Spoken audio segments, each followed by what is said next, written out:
to get fired. So I want to ask you about the navigators. The President's in Dallas, Texas today touting the Navigator program, which, as you know, are people who are hired to help people navigate the Affordable Care Act.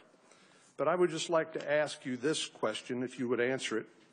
Isn't it true that there is no federal requirement for navigators to undergo a criminal background check, even though they will receive sensitive personal information from the individuals they help sign up for the Affordable Care Act?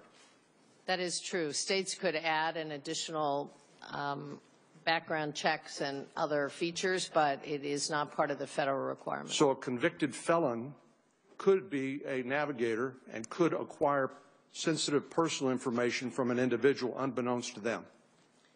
That is possible. We have contracts with the organizations, and they have taken the responsibility to screen their navigators and make sure that they are sufficiently trained for the job.